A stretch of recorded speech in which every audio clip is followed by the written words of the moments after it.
fashion, put Rangers 2 up.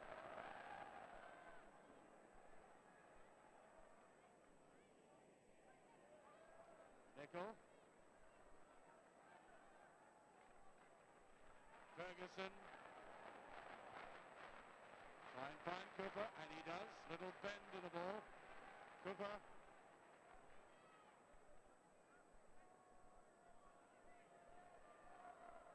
Butcher, who very rarely comes forward unless for a set piece near the goal. Durant. Cooper. Don't they love to feed Cooper with a ball when in a tight spot? Almost came off. There's Monroe. There's McCoy's. Good turn by McCoy's. It's almost still. What a kick. Oh, that's much better play by Adam McCoy's. He had a very austere time of it in the first half, but that's more like that lovely twist to the side, wrong footing the man, and it almost went in.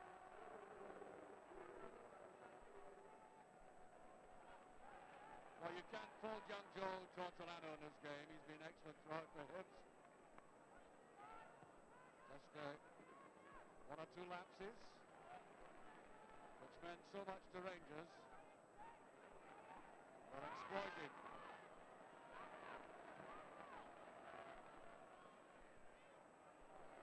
Over elaborate build-up by Hibs. Billy Kirkwood.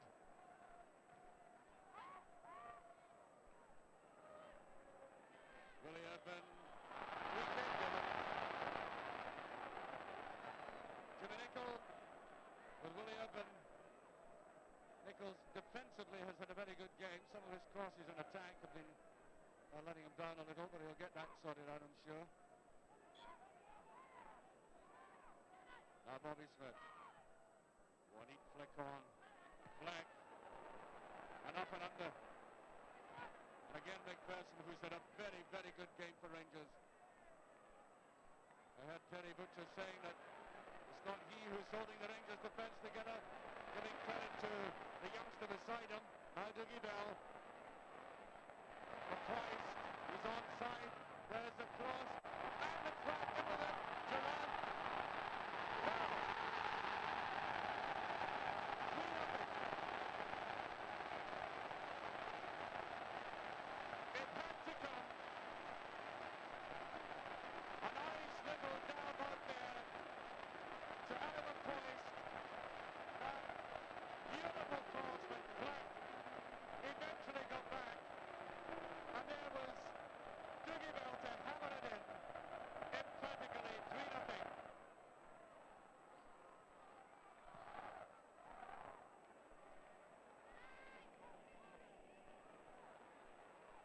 Snedden. A little bit of laziness creeping into Rangers at the moment. It's trying very hard to get back into it. Snedden. Durant. Well taken down now. Ferguson. There he goes. Flat. Good run by Flat. Comes to going in and he's done it. Oh no. Up dear. He looked as if from this angle as if he was just poking it into the left-hand side. But look at the way he really found the gap in that defence again. And all credit to him. It was all his goal if he had got it. And it went agonisingly for him away to the left. With Alan Roth totally stranded. And a crowd of 39,000 watched that miss by Robert Fleck. If he'd put it away and Rangers had won by 4-0, it wouldn't have been an injustice to Hibs at all, because Rangers were quite commanding throughout that game. And whilst that was happening, their old rival Celtic were having a very good win.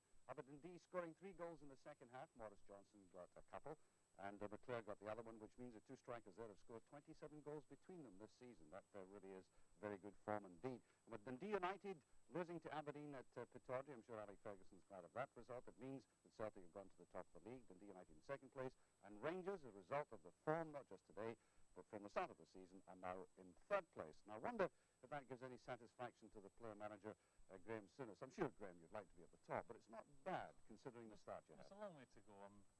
We've been the circuit once now, and really literally everything can be in reverse, and 6 months' time. So we mustn't get carried away. Things could be better, but at the same time, I'm reasonably happy with the way it's going.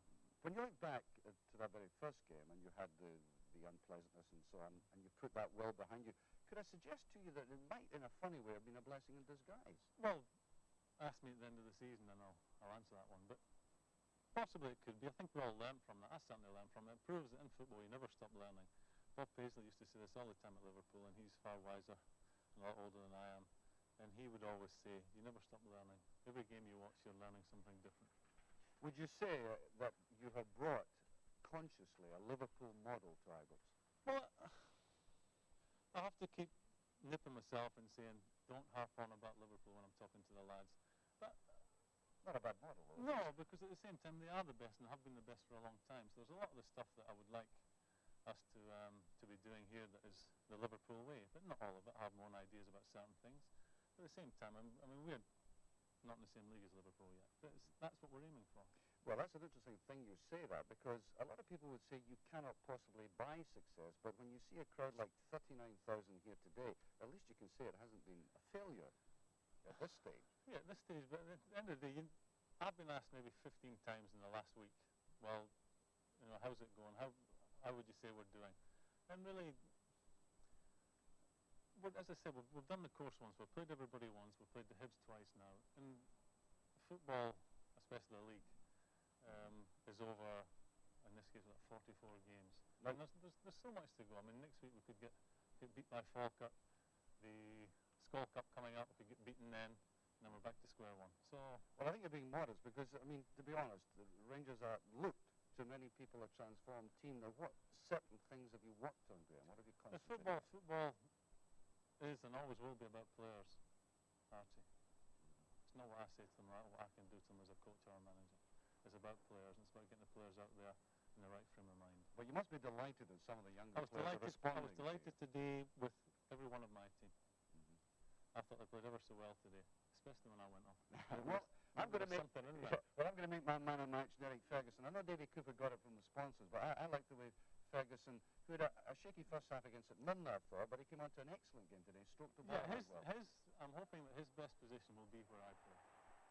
And he is a far better player at 19 than I was at 19. Not that means anything, but he is a far better player at 19 than I was. And it's very disappointing, I have to tell the viewers, that David Cooper has pulled out of the international squad. Yeah, he's got a wee problem with his groin. He's had it for about 2 weeks now. And it's always going to be the case when you're playing so many games. You get little injuries that you can't shake off because you haven't got the rest. Disappointing for him and for Scotland. Yeah, obviously. I think he's playing as well as he's ever played. Graham, thank you very much indeed. And on to the Skull Cup final competition, which I began last week. And what it is, we showed you 7 goals. We want you to pick out the best 3. And here they are, all over again.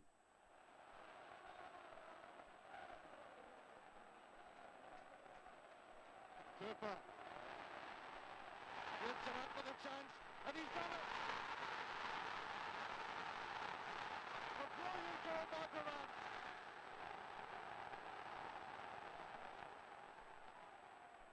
No room for any blushing violence in midfield tonight.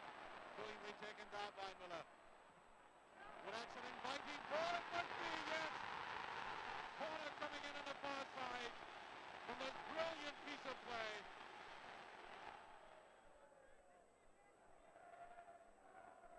Mill, good move by United, and there's a goal. Ian Ferguson. And that's why Jim McLean brought him to Tannadice. White is still in play, although that was very slow by the fullback again, Wishart. He really has to part with the ball quicker. He had players on the left of him, and now Mo Johnson. There's a brilliant ball. Aiken goes in. Can he make it? He's done it. A brilliant goal. No wonder Johnson wants to embrace him. Now Gagan.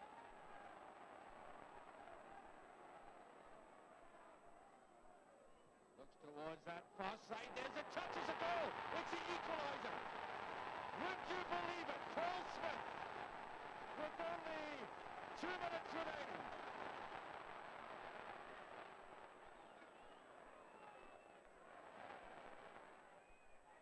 Come on,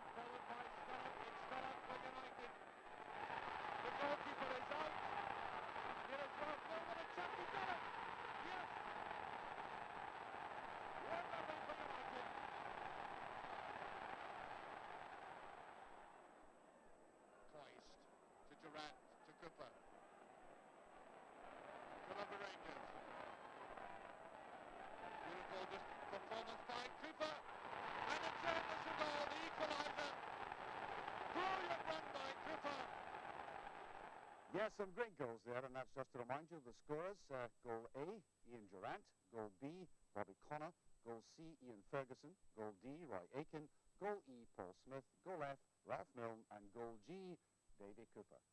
And what we want you to do is put down on a postcard what you think are the best three, number 1, 2, and 3, with the letter of the goal, or indeed the name of the goal scorer beside 1, 2, and 3. And please send your entries to Stall Cup competition, BBC, Queen Margaret Drive, Glasgow G12 8DG, Skull Cup competition, BBC, Queen Margaret Drive, Glasgow G12 8DG. And back to Ibrox again. Well, is it Ibrox? Well, indeed it is, but it's a view of the old Ibrox, what it used to be like, the stadium here. It's a card sent by Mr. McWhitter from Irvine. It's what the place used to be like. Just have a look around here. What an astonishing transformation. Thanks very much to all the people who've entered the competition. You've still a chance to win, by the way. Can I remind you that Sports Scene will be on tomorrow again, Sunday Sports Scene at 4:35 with a very exciting rugby game between West of Scotland and Hoyt.